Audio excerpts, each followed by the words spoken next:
Hello, I'm Susan Galinsky.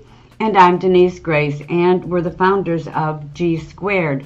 So for the best information on how you can have a successful retirement, subscribe to our YouTube channel and click the notification bell below so you'll be notified anytime we upload a new video.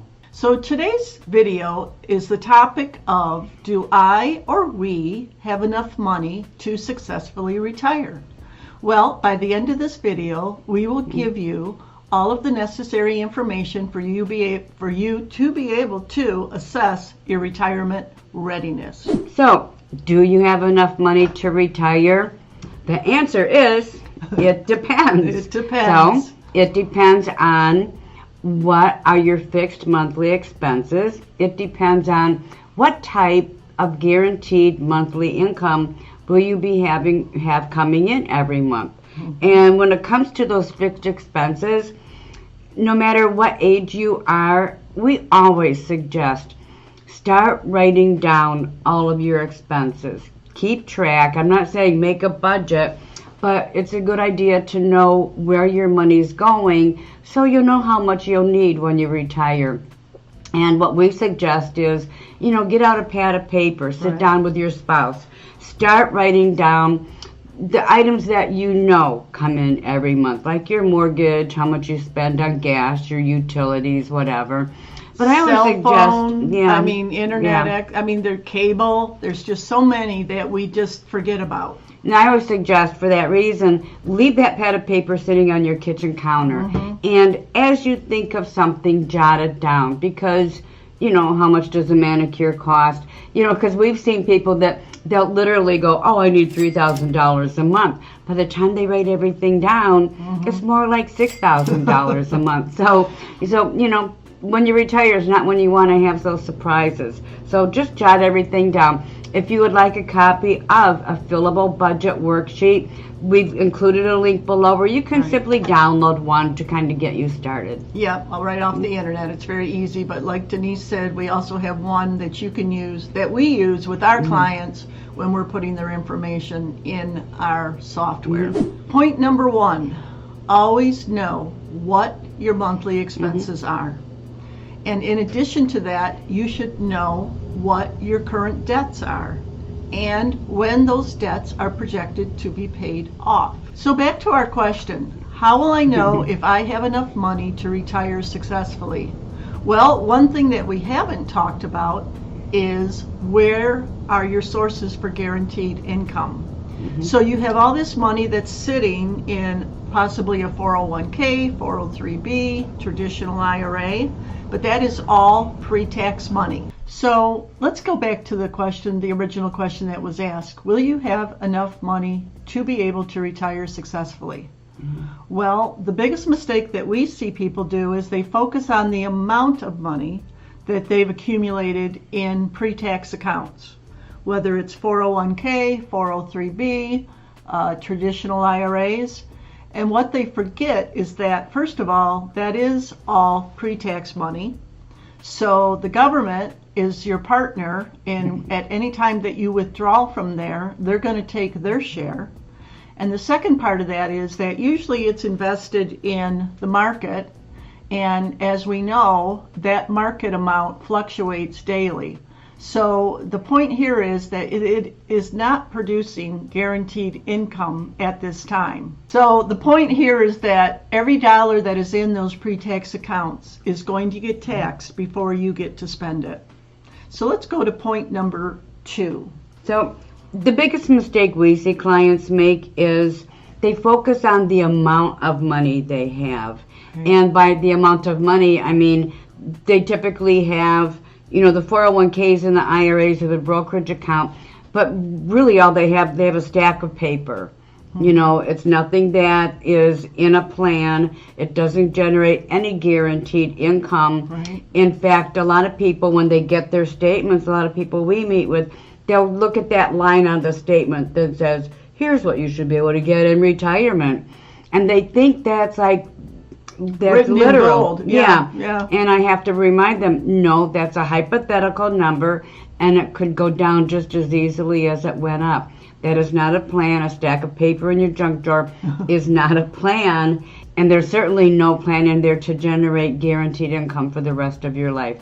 So it's kind of like we tie it all together. You know, what do you have? What do you need?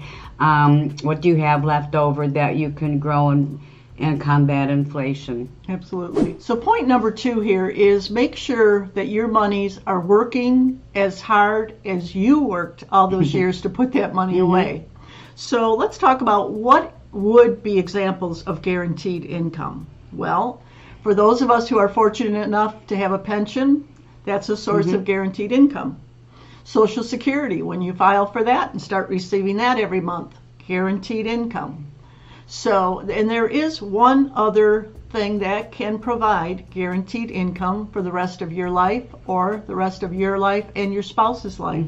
And that is a fixed indexed annuity with an income rider. So that can be a source of guaranteed income. So what isn't guaranteed income? Well, as Denise said, managed money. So that can be stocks, bonds, ETFs. It could also be a savings account or a money market account. That's just simply money sitting there, but there's no guarantee that it's going to make money for you. And in fact, as Denise mentioned, there could be a dramatic market downturn like in 2008 where you actually end up losing a percentage of that money. So let's take a look at a quick, simple example of planning versus not planning for retirement. Denise? So here we have Wilma and Fred and Barney and Betty. They're all age 67. Both couples started out with $500,000 in qualified retirement savings. Wilma and Fred, well, they took half of that, $250,000, and over the course of 10 years, they converted $25,000 a year into a Roth IRA to minimize future taxation. They also transferred the remaining $250,000 into a fixed indexed annuity at age 57 with a plan of turning the income on at age 67, and that's going to produce $1,200 a month in income for the rest of both of their lives. They also bought a 20-year term life policy at age 60 on Fred, and that would generate $50,000 death benefit if something would happen to Fred. Barney and Betty, on the other hand, they also started off with $500,000 in qualified money in the market. So both couples, as of age 67, they have income of $7,500, fixed expenses of $6,000, and kind of a slush fund or leftover money at the end of each month, $1,500. So let's fast forward 2 years and see what's happened in both of their lives. Well, bad news. Both Fred and Barney unexpectedly die. And simultaneous with that, the market drops 30%. So their monthly fixed expenses now are at $5,000 versus the $7,500. But what's happened to Wilma and Betty? Well, let's first start with Wilma. She loses her Social Security. She's going to get Fred's now and 50% of his pension. But she's got $5,000 guaranteed income coming in still monthly, because don't forget, we've got that fixed indexed annuity that's providing $1,200. She also cashes in the life policy and gets $50,000 tax-free. She has no deficit now to meet her fixed expenses, and she still has $175,000 of non-qualified money in that Roth IRA. So if she does decide to withdraw from it, there's going to be no taxes due. Betty, on the other hand, just like Wilma, loses her Social Security, gets Barney's and 50% of his pension, but she only has $3,800 of guaranteed income coming in monthly, which means she's got a monthly deficit of $2,200 or roughly $26,000 yearly. She still has $350,000 qualified money in the market, but two important factors here: it's qualified money and it's still all in the market. Which brings us now to age 72. Congress changed tax rates and they went significantly upward. So how do Wilma and Betty fare now? Well, Wilma, she's able to keep her present home. She's got no drastic change to her lifestyle because she's got enough guaranteed income to meet her fixed expenses. She's got a lower tax liability going forward. Since she's got money in a Roth, it's 100% tax-free. She now has $50,000 tax-free income from that life insurance policy that she can either just boost her personal savings or maybe take a dream vacation. The income she receives monthly from her indexed annuity, it automatically satisfies her yearly required minimum distributions, and Wilma's content. She's got a lot of options and flexibility available. Betty, on the other hand, decides to downsize or sell her house to kind of reduce those monthly fixed expenses. She needs to withdraw a portion of her money every year to address her monthly deficit and satisfy her required minimum distributions. Both these events are 100% taxable.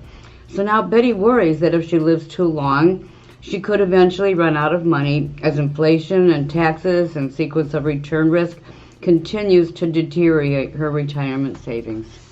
So the moral of this story is basically it isn't about how much money you have, but how much guaranteed income you are getting to live the life that you want in retirement. So ideally, planning should really start in your late 40s, early 50s, because over time, taxes and inflation are going to deteriorate your savings and they're going to increase your expenses. So it's important to get a handle on that as soon as you can and plan for the future. So one of the temptations we find is people keep the bulk of their money in the market, right. And while that might be good for you while you're young and you're still contributing, the closer you get to retirement, you really need to diversify and consider income planning versus asset planning. Because once you retire, that guaranteed income to meet your expenses is going to be so important. Right. If all of your money is in the market and we have another 2008, or like we just had in 2022, and you lose 20, 30, 40% of your money, and you're having to withdraw to meet your at the same time, that is statistically money you can never earn back. It's gone. Right. You don't have time on your side. Yeah, and your primary earning years are over. So that's another factor that comes into play. So Denise and I both own fixed indexed annuities. They're a key component in our own personal retirement plans. However, that doesn't mean that we don't still have money in the market and that we look at other factors that could potentially spoil your retirement, whether it's not having a life insurance policy to cover excess taxes or to leave for your heirs. Long-term care is another area. Rising healthcare costs. Right. So the point here is it's all about diversification. And diversification isn't just having stocks and bonds and ETFs. Diversification is having different financial components that you can use as you're retired to be able to address those situations. They serve different functions, and Right. it's important to have them Right. have them all. So, it's really easy. Set up a strategy planning session with us. There's a link below. Our calendars are there. Take 5 minutes and chat with us about your own personal plan. If you are in doubt that you really understand where you should be and you don't feel confident to answer that question that we asked at the beginning of this video, which was, do you think you have enough money to retire successfully? Or do you know so, or do you hope so? Right, and there's a big difference there too. So we hope you enjoyed today's video. If you did like it, please share it with your family and friends. Don't forget to subscribe. And most importantly, remember that G Squared appreciates you, and that we believe that it's all about developing relationships beyond investing. Thank you.